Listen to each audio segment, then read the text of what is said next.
নমস্কার, আমি সুমিত চৌধুরী। ওঙ্কার বাংলার বিশেষ নির্বাচনী অনুষ্ঠানে আপনাদের সকলকে স্বাগত। আপনারা ধারাবাহিকভাবে আমাদের এই চ্যানেলে বিভিন্ন নির্বাচনী কভারেজ দেখেছেন, বিভিন্ন প্রার্থীর আমরা মুখোমুখি হয়েছি, আপনারা আমাদের সঙ্গে থেকেছেন। কিন্তু আজকে আমরা স্টুডিওতে এমন একজন প্রার্থীকে আপনাদের সামনে পেশ করছি যিনি কোনো বিপুল অর্থবল জনবল নিয়ে নির্বাচন লড়তে নামেননি। যিনি নির্বাচন লড়ছেন, আচ্ছা কেন লড়ছেন সেটা আমরা তার কাছ থেকে শুনব। তার আগে কয়েকটা ছোট্ট ছোট্ট ইন্টারেস্টিং তথ্য আপনাদের সঙ্গে আমরা শেয়ার করি।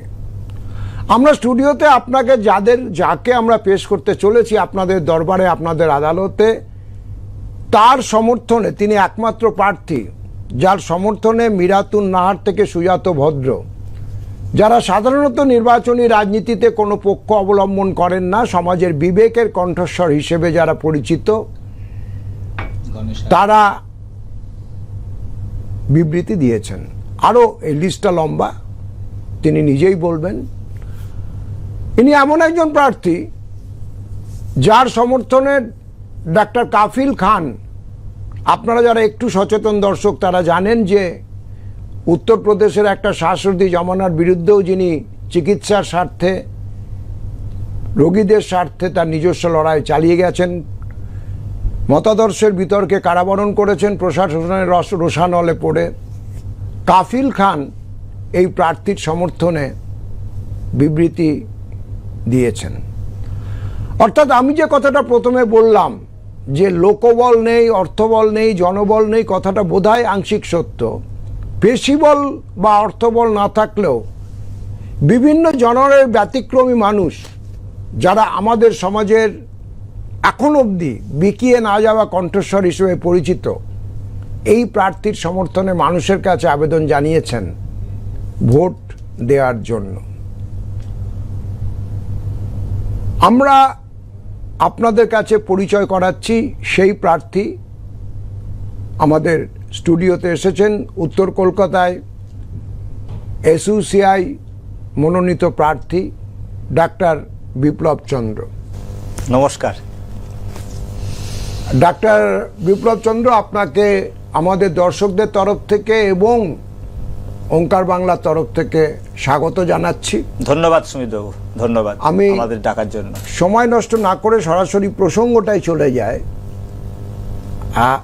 আর একটা কথা আমার বলা উচিত, সেটা হচ্ছে আপনারা যখন রেফার করেছি আমি বলেছি, আপনারা বোধহয় খেয়াল করেছেন, ডক্টর বিপ্লব চন্দ্র। বিপ্লব চন্দ্র এসইউসিআই প্রার্থী, এটা তার রাজনৈতিক পরিচিতি। ডক্টর বিপ্লব চন্দ্র এসইউসিআই একজন সংগঠক এবং কর্মী এবং চিকিৎসা এবং জনস্বাস্থ্য আন্দোলনের একজন পুরোধা ব্যক্তিত্ব, এটা তার সামাজিক পরিচিতি। কিন্তু ডক্টর বিপ্লব চন্দ্রের আর একটা পরিচয় হচ্ছে তিনি একজন বিশিষ্ট চিকিৎসক, আর.জি. কর মেডিকেল কলেজের কৃতি ছাত্র। তিনি তার চিকিৎসা জীবনের একটা বড় অংশ ভেলোরে কাটিয়েছেন চিকিৎসক হিসেবে। কিন্তু আপনাদের অনেকের কাছে পরিচিত একটা নাম, সল্টলেকের যে হার্ট রিসার্চ ক্লিনিক এবং ইনস্টিটিউট যেটা রয়েছে, অত্যন্ত স্বল্প মূল্যে যে কটা প্রতিষ্ঠান এখনও এই বাংলায় আছে যারা চিকিৎসাটাকে ব্যবসায় পরিণত না করে পরিষেবা কথার মধ্যে একটা সেবা কথা আছে, এটা ভুলে না গিয়ে কাজ করছেন, যেমন ক্যালকাটা হার্ট ক্লিনিক হসপিটাল সল্টলেকের তার মধ্যে অন্যতম। উনি ক্যালকাটা হার্ট ক্লিনিক হসপিটালের যারা ইঞ্জিন, পাওয়ার হাউস বলা যেতে পারে, চালিয়ে রেখেছেন, তাদের মধ্যে একজন। তো আমি ডাক্তার বিপ্লব চন্দ্র আপনার কাছে প্রথমে যাব যে দেখুন, এই উত্তর কলকাতার এই লড়াইটা, এটা একটা দুই মহাবলের লড়াই কার্যত। একজন বর্তমান তৃণমূল প্রার্থী সুদীপ বন্দ্যোপাধ্যায়, বহুবারের সাংসদ, তিনি নির্বাচন করতে শুরু করেছিলেন একটা সময় যখন তার চুল এবং দাড়িগুলো সব কাঁচা ছিল, এখন পুরোটাই সাদা। উল্টো দিকে তারই প্রাক্তন রাজনৈতিক সহযোগী তাপস রায়, দুজনেই বয়সে হাড়ে ধারে আপনার থেকে অনেক বড়। তার থেকেও বড় কথা যে ভারতীয় জনতা পার্টি এবং সুদীপ বন্দ্যোপাধ্যায়ের এই লড়াইতে প্রদীপ ভট্টাচার্যের মতো বর্ষিয়ার নেতাও চাপা পড়ে যাচ্ছেন, যিনি বাম এবং কংগ্রেস জোটের প্রার্থী হিসেবে লড়তে নেমেছেন। তো এইরকম একটা কেন্দ্রে আপনি এসইউসিআই প্রার্থী হিসেবে লড়তে নেমেছেন এবং আপনার লড়াইটা প্রতীকী লড়াই না, আমি খেয়াল করছিলাম আপনি আপনার ক্ষমতার মধ্যে প্রায় প্রতিটা মহল্লায় মহল্লায় পৌঁছানোর চেষ্টা করছেন, ম্যাক্সিমাম চেষ্টা করছি যতটা সম্ভব আপনারা প্রায় পৌঁছচ্ছেন। এটা আমার কাছে খুব গজব কি বাত। তো আমি যেটা জিজ্ঞেস করবো যে এই লড়াইটায় ভোটের অঙ্কে জেতা খুব কঠিন, এটা আপনিও জানেন, আমার থেকে ভালো জানেন, কারণ আপনি গ্রাউন্ডে আছেন। তা সত্ত্বেও এসইউসিআই প্রার্থী হিসেবে আপনি উত্তর কলকাতা কেন্দ্রে লড়ছেন, এটা পিছনে কারণটা কি? দেখুন, পিছনে কারণ মানে আমি ছাত্রাবস্থা থেকেই এই রাজনীতির সঙ্গে যুক্ত। এসইউসিআই কমিউনিস্ট দলের যে ছাত্র সংগঠন অল ইন্ডিয়া ডিএসও, ছাত্র আন্দোলন, মেডিকেল শিক্ষা নিয়ে আন্দোলন, স্বাস্থ্য পরিষেবা নিয়ে আন্দোলন, এবং এখানে এটা তো ঠিক গত 17টা লোকসভা নির্বাচন হয়ে গেছে। সাধারণ মানুষ, উত্তর কলকাতার মানুষ, তারা কংগ্রেসকে দেখেছে, তারা বিজেপিকে দেখেছে, তারা তৃণমূলকেও দেখলো, সিপিএমকেও দেখেছে। তারা বুকে হাত দিয়ে কেউ কি বলতে পারবেন যে এই দলগুলোর যারা নেতা, যাদেরকে আমরা হেভিওয়েট বানিয়েছি, হেভিওয়েট বানিয়েছে মিডিয়া, কর্পোরেট হাউস, এদের মানি পাওয়ার, মাসেল পাওয়ার, এদেরকে হেভিওয়েট বানিয়েছে। নীতির প্রশ্নে কি আছে? কোনো পার্থক্য নেই পরস্পরের মধ্যে কোনো। 2 নম্বর হচ্ছে যে ভোটে জিতে কি করবেন, নিজেদের আখের গোছানো ছাড়া গত 17টা লোকসভা নির্বাচন গেছে, জিনিসের দাম বেড়েছে, বেকারি বেড়েছে এবং নেতারা বড়লোক হয়েছে, এই তো হয়েছে। তাহলে কংগ্রেস বলুন বা বিজেপি বলুন বা তৃণমূল বলুন, আপাদমস্তক দুর্নীতিগ্রস্ত। আজকে তৃণমূল করে বলতে লজ্জা লাগে যে এরা দুর্নীতির বাইরে কেউই না, বিজেপিও তাই। তাহলে এই দলগুলোকে সাধারণ মানুষ ভোট দেবে, জেতাবে, এটা অন্তত আমি, যারা এখনো পর্যন্ত গণতন্ত্রে বিশ্বাস করেন, যাদের মধ্যে বিবেকবোধ রয়েছে, শুভবুদ্ধি রয়েছে, তারা মনে করি অষ্টাদশ লোকসভা নির্বাচনে তারা তাদের যে দল, তাদের হয়ে যারা কথা বলছে, রাস্তায় নামছে, সেই দলের পক্ষে তারা নিশ্চয়ই দাঁড়াবে। কারণ বিপদে আপদে লড়াইয়ের ময়দানে থাকে তো এসইউসিআই কমিউনিস্ট দল। আর কোনো দলকে পাবেন না, সুদীপ বন্দ্যোপাধ্যায়কেও পাবেন না, তাপস রায়কেও পাবেন না, আপনারা প্রদীপ ভট্টাচার্যকেও পাবেন না। তাহলে লড়াইয়ে কিন্তু থাকে একমাত্র এসইউসিআই কমিউনিস্ট দল। তাহলে নীতির প্রশ্ন এখানে, সেই নীতির প্রশ্নে আমরা সর্বোচ্চ চেষ্টা করছি এবং জনসমর্থন পাচ্ছি একমাত্র বামপন্থী প্রার্থী হিসাবে। আমি, যারা বামপন্থী মানুষ আছেন তারা তো আমাকে দুহাত তুলে সমর্থন জানাচ্ছেন এবং আশীর্বাদ করছেন যে এখানে সিপিএম কোন সাহসে, কোন নৈতিকতার বলে সে কংগ্রেসকে বলে সে নাকি একটা দুর্নীতিমুক্ত এবং অসাম্প্রদায়িক দল। কংগ্রেসের মতো একটা দল যার হাতে তাদের 1100 কর্মী খুন হয়েছে, সেই কংগ্রেসকে ভোট দিতে বলছে আজকে সিপিএম, তাদের হয়ে ওয়ালিং করছে। এমনকি আমাদের ওয়ালিং মুছে দিচ্ছে, আমাদের পোস্টারের উপর পোস্টার মারছে কারা না, একটা বামপন্থী দল হিসাবে। এই তো তার রুচিবোধ। তাহলে কংগ্রেসকে যারা প্রোগ্রেসিভ ফোর্স ভাবে, সেই শক্তিকে অন্তত সাধারণ মানুষ মেনে নেবে না। ফলে আমি মনে করি উত্তর কলকাতার শুভবুদ্ধি সম্পন্ন মানুষ কিন্তু এসইউসিআই কমিউনিস্ট দলকে, আমি যেমন প্রচারে সাড়া পাচ্ছি, ইলেকশনের বাক্সেও আমি সাড়া পাবো। আমি এটা বিশ্বাস করছেন? একদম একদম। আচ্ছা, আপনি বামপন্থী জনতার উপর নির্ভর করছেন, এটা বুঝতে পারছি যে আপনি সিপিআইএম কথাটা বলেননি, আপনি বলেছেন বামপন্থী। অবশ্যই বামপন্থী। এখানে আমি একটা প্রশ্ন করব, সেটা হচ্ছে বিমান বোস যখন প্রথম এই নির্বাচনের আসন সমঝোতার যে প্রথম সাংবাদিক সম্মেলনটা করেন বামফ্রন্ট চেয়ারম্যান হিসেবে, সেখানে কিন্তু উনি একটা কথা বলেছেন যে এসইউসিআই এর সঙ্গেও আমরা আসন সমঝোতা চেয়েছিলাম, কিন্তু এসইউসিআই নেতৃত্ব বলেছেন যে আর নির্বাচনী লড়াইতে তারা আমাদের সঙ্গে থাকতে উৎসাহী নন। এটা কি ঠিক কথাটা? আসলে বিমানবাবু আমার থেকে অনেক বয়সের সিনিয়র, রাজনীতিতে সিনিয়র, কিন্তু উনি একজন বর্ষিয়ান বামপন্থী নেতা হিসাবে একটা সত্যকে উনি কিন্তু বিকৃত করেছেন। কিরকম না, এসইউসিআই দল 2014 সালের অক্টোবরে যখন তদানীন্তন আমাদের দলের সাধারণ সম্পাদক এখনও যিনি আছেন কমরেড প্রভাস ঘোষ, এবং সেই সময়কার সিপিআইএমের যিনি সাধারণ সম্পাদক ছিলেন প্রকাশ কারাত, ওনাদের মধ্যে বৈঠক যখন হয় এবং প্রকাশ কারাতি বিশেষ করে চান, আমরাও চাই যে ভারতবর্ষে বামপন্থী দলগুলো, বিশেষ করে এসইউসিআই আমাদের দল, CPI, CPM, forward block, RSP এবং সিপিআইএম এর লিবারেশন, পার্টির একটা জোট হোক এবং বিভিন্ন ইস্যু নিয়ে জনগণের দাবি নিয়ে আন্দোলন ভারতবর্ষের বুকে সমস্ত রাজ্যে হোক। ওই 2014 অক্টোবরের পর থেকে 2019 সাল পর্যন্ত সারপ্রাইজিংলি বিমানবাবুরা এবং সিপিআইএম এর নেতৃত্বরা কোনো আন্দোলনে পার্টিসিপেট করলেন না, এক্সেপ্টিং শুধু ওই সাম্প্রদায়িকতা বিরোধী আর এই সাম্রাজ্যবাদ বিরোধী দু একটা মিছিল ছাড়া, যেটা আগে থেকেই হতো। যেটা উপরন্তু যেটা হলো, আমি একদম ডেট দিয়ে বলছি উল্লেখ করে, 2019 সালের 5ই আগস্ট হঠাৎ করে 370 ধারা রোধ হয়েছিল। ওই দিনটা হয়তো আপনার মনে থাকবে। সেই দিন একটা দিল্লি থেকে সিপিআইএম এর একটা বেরোলো, প্রোটেস্ট প্রেস রিলিজ বেরোলো। তাতে দেখা গেল যে এসইউসিআই কমিউনিস্ট পার্টির, আমাদের দলের নামটাকে বাদ দিয়ে তারা 5 পার্টির একটা তারা প্রেস রিলিজ দিল। আমরা সঙ্গে সঙ্গে বিমানবাবুকে ফোন করে, বিমানবাবুকেই ফোন করেছিলাম আমরা। বিমানবাবু তখন বলেছিলেন, না ওটা মনে হয় কেন করেছে জানি না, এটা ভুল করে হয়ে গেছে বুঝি। আচ্ছা, ভুল করে যদি হয় তাহলে তো নিশ্চয়ই শোধরাবে। তারপরে আমরা দেখলাম কিছুদিনের মধ্যেই যে কংগ্রেসের সঙ্গে একটা ভেতরে ভেতরে বোঝাপড়া চলছে। কংগ্রেসকে তারা আজকাল প্রগতিশীল শক্তি এবং ভারতবর্ষে পুঁজিপতিদের শত্রু মনে করছে কংগ্রেসকে। তাই কংগ্রেসের সঙ্গে হাত ধরতে হবে বলে এবং এসইউসিআই এটাকে কখনোই মানতে পারবে না বলে এসইউসিআইকে তারা ত্যাগ করলো। এর ফলশ্রুতিতে আমরা ঠিক করি যে যেখানে গণ আন্দোলনে মানুষের দাবি নিয়ে যেখানে সিপিআইএম দল নেই, শুধু দুটো ভোট ভাগাভাগি আইএসএফ, মনে রাখবেন আমাদেরকে যে এই যে প্রেস কনফারেন্সের কথা উল্লেখ করছেন, তারা অনেক আগেই বিমানবাবুরা ঠিকই করে ফেলেছিলেন তারা কংগ্রেসের সঙ্গে যাবেন এবং আইএসএফকে নেবেন। তাহলে আইএসএফ এর মতো আমরা মনে করি একটা ধর্মীয় শক্তি এবং কংগ্রেসের মতো একটা শক্তিকে, পুঁজিপতিদের একদম দালাল, তাদেরকে নিয়ে যদি কোনো বামপন্থী দল চলতে চায়, সেখানে এসইউসিআই কমিউনিস্ট দল যাওয়ার কোনো প্রশ্ন আসে না। উনি আমাদের রাজ্য সম্পাদক চণ্ডীদাস ভট্টাচার্যকে ফোন করেছিলেন। চণ্ডীবাবু শুধু এটুকুনি বলেছিলেন, উনি তখন তামিলনাড়ুতে ছিলেন, যে বিমানবাবু আমি ফিরে গিয়ে কলকাতায় ফিরে আপনার সঙ্গে কথা বলবো।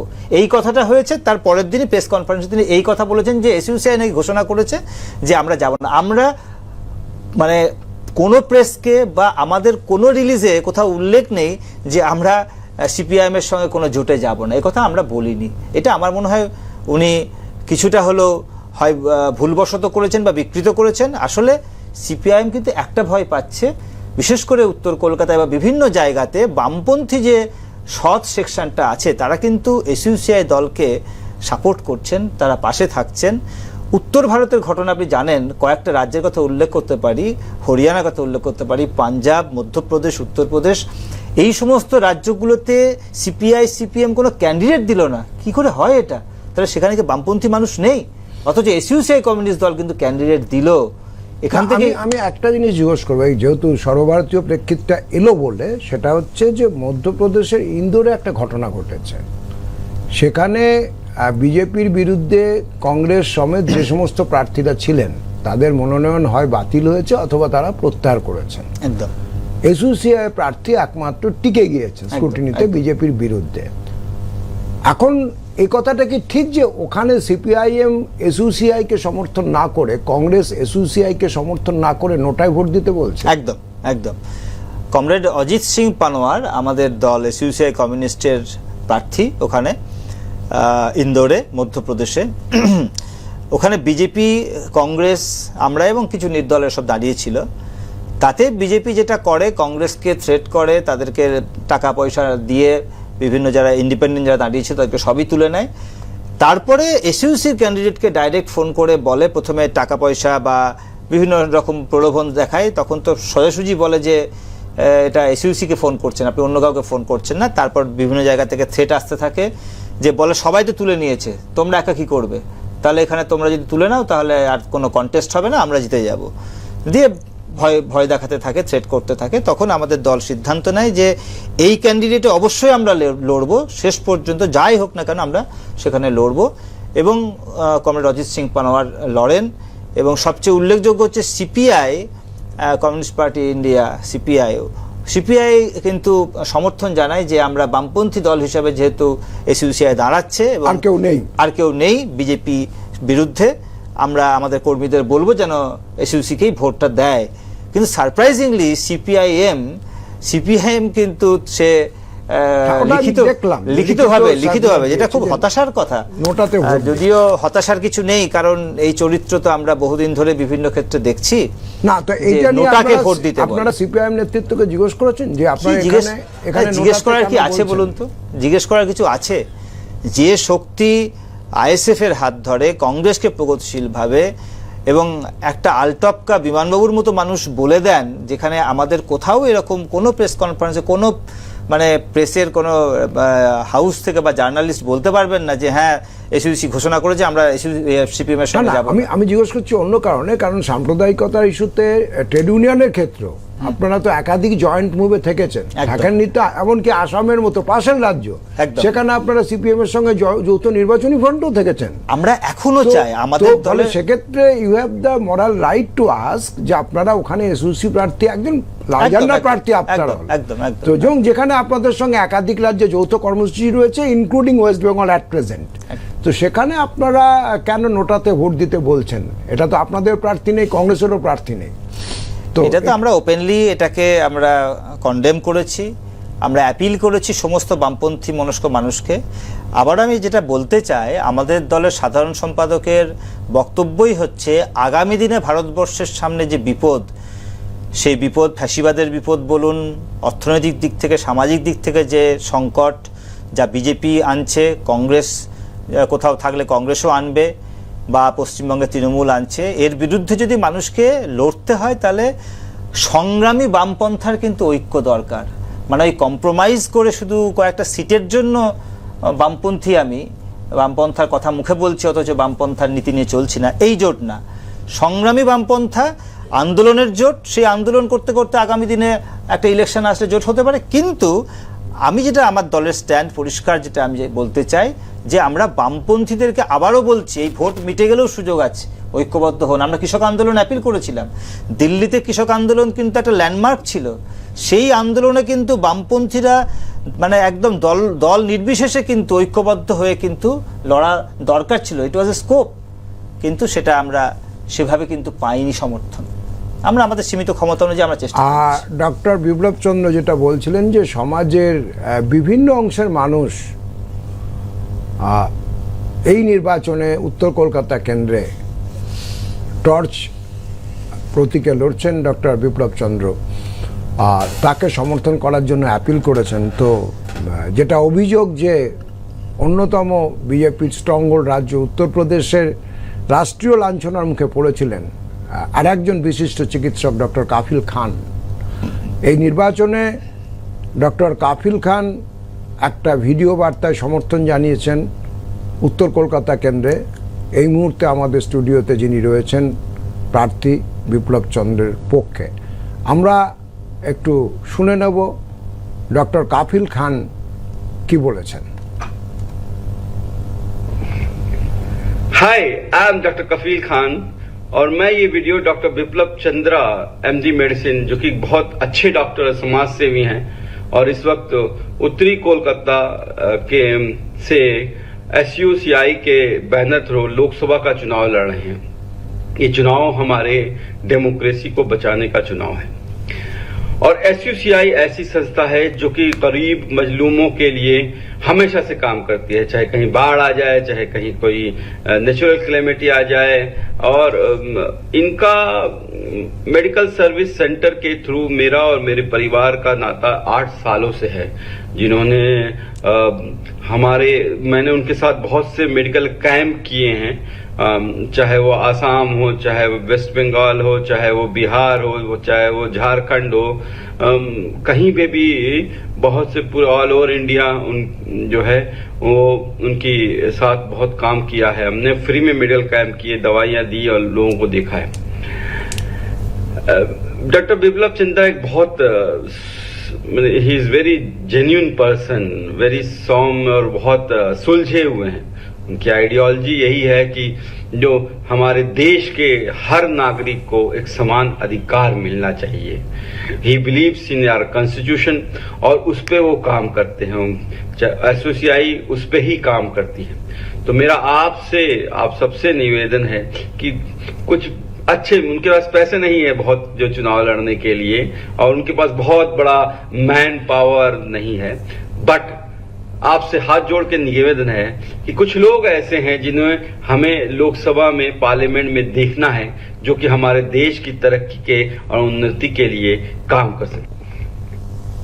আপনারা ডক্টর কাফিল খানের বক্তব্য শুনলেন। তিনি ব্যাখ্যা করেছেন যে কেন তিনি চাইছেন ডক্টর বিপ্লব চন্দ্রকে। ডক্টর চন্দ্র, আমাদের স্টুডিওর সময়সীমা শেষ হয়ে আসছে। আমি খালি একটা শেষ প্রশ্নে যাব যে কাফিল খান ছাড়াও আমাদের রাজ্যের বেশ কিছু সামাজিক মানুষ, রাজনৈতিক নির্দল যারা পার্টি ব্যান্ডেড নয় অথচ রাজনৈতিকভাবে ভোকাল, এরকম মানুষ অনেকে আপনাকে সমর্থন করেছে। তারা কারা, এটা যদি দর্শকদের সঙ্গে একটু শেয়ার করেন। দেখুন, আমি প্রথমেই একজনের নাম না করে পারছি না, যিনি প্রথম এই কাজে আমাকে সাহায্য করেছিলেন। তিনি হচ্ছেন শিল্পী গণেশ আলুই। তিনি কোনো রাজনৈতিক ব্যক্তিত্ব নন। তিনি ভারতবর্ষ তথা বিশ্বে অ্যাবস্ট্রাক্ট আর্টের একজন প্রথম সারির মানুষ এবং অত্যন্ত বড় চরিত্রের মানুষ। আমি তাকে চিনি পার্সোনালি, অ্যাজ এ ডক্টর আমি তাকে জানি যে ভালো মানুষ হিসাবে। এবং উনি একটা কথা অসাধারণ বললেন যে তোমাদের দলের মধ্যে একটা সিনসিয়ারিটি আছে, ট্রান্সপারেন্সি আছে, অনেস্টি আছে, তোমরাই পারবে। আজকে তোমরা যত ছোটই হও না কেন, একদিন তোমরাই দেখবে বিজয় আনবে, এই কথা উনি বলেছিলেন। তারপর আমি আরেকজনের নাম না করে পারছি না, আমাদের অ্যাডভোকেট জেনারেল ছিলেন অ্যাডভোকেট বিমল চ্যাটার্জি। উনিও কিন্তু খুবই সমর্থন করেছেন এবং বলেছেন যে আমি কোনো রাজনীতি করি না, রাজনীতি হয়তো আমি অত বুঝিও না, কিন্তু তোমাদের মতো মানুষ যদি জনগণের কাজ করতে এগিয়ে আসে তাহলে সমাজে নিশ্চয়ই ভালো হবে। ডাক্তার বিনায়ক সেন, ওনাকেও আমি খুবই রেসপেক্ট করি। উনি একজন খুব বড় চিকিৎসক শুধু নন, অন্যায়ের বিরুদ্ধে প্রতিবাদ, ব্যতিক্রমী সমাজ, খুবই একদম ব্যতিক্রমী সমাজকর্মী এবং খুবই বড় চরিত্রের মানুষ। আমি ওনাকে পার্সোনালি চিনি, ওনার সঙ্গে সম্পর্ক, ওনার আমি চিকিৎসক হিসাবে বা একজন সমাজকর্মী হিসাবে। উনিও কিন্তু খুবই পাশে থেকেছেন। কোনো একটা অনুষ্ঠান হলে বললে উনি শরীর খুব খারাপ, ভেঙে গেছে, চলে এসছেন। দীর্ঘ কারাবাস একটা সমস্যা একদম করেছে। একদম। ফলে এই মানুষগুলো যখন আমাদের পাশে থাকে তখন আমরা ভাবি যে সমাজটা আমরা পাল্টাবো, আমরা পারবো, এই স্বপ্ন দেখি আমরা। বিপ্লব বাবুর শুধু নির্বাচনের জন্য শুভেচ্ছা থাকছে তা নয়, তিনি যে স্বপ্ন দেখছেন সেই স্বপ্ন যদি কোনোদিন সফল হয়, সেই বিখ্যাত গানটা কি, you may call I am a dreamer, তো আমরা সেই স্বপ্নের সত্যিকার সাকার হোক এটা চাই। এবং বিভিন্নভাবে উচ্চকিত এবং উচ্ছ্বসিত প্রার্থীদের মাঝখানে ব্যতিক্রমী প্রার্থী ডক্টর বিপ্লব চন্দ্র। আপনাদের যদি এই অনুষ্ঠান ভালো লেগে থাকে, আমাদের অ্যাপিল থাকলো যে অনুষ্ঠান শেয়ার করবেন মানুষজনের সঙ্গে, যাতে আপনারা যদি কোথাও আপনাদের মতের সঙ্গে, আপনাদের ভালো লাগার সঙ্গে, আপনাদের চাওয়ার সঙ্গে কোনো সাযুজ্য খুঁজে পান যে ডক্টর বিপ্লব চন্দ্রের বক্তব্যের সঙ্গে, আমাদের দিক থেকেও এটা অ্যাপিল থাকলো, প্লিজ শেয়ার ইট, মানুষের কাছে পৌঁছক। আমরা খুবই খুশি যে একজন অন্যরকম প্রার্থীকে আপনাদের কাছে পেশ করতে পেরেছি। আপনারা যারা এতক্ষণ আমাদের সঙ্গে থেকেছেন, আপনাদের সকলকে ধন্যবাদ এবং আপনাকেও অনেক অনেক ধন্যবাদ। বিপ্লব চন্দ্রকে ধন্যবাদ আপনাদের সকলের পক্ষ থেকে এবং ওঙ্কার বাংলার পক্ষ থেকে, আমাদের চ্যানেলকেও ধন্যবাদ ব্যস্ততার মধ্যেও স্টুডিওতে সময় দেওয়ার জন্য। অন্যান্য নানা অনুষ্ঠানের জন্য দেখতে থাকুন ওঙ্কার বাংলা। আমাদের বিশেষ নির্বাচনী অনুষ্ঠান এখন এই পর্যন্ত।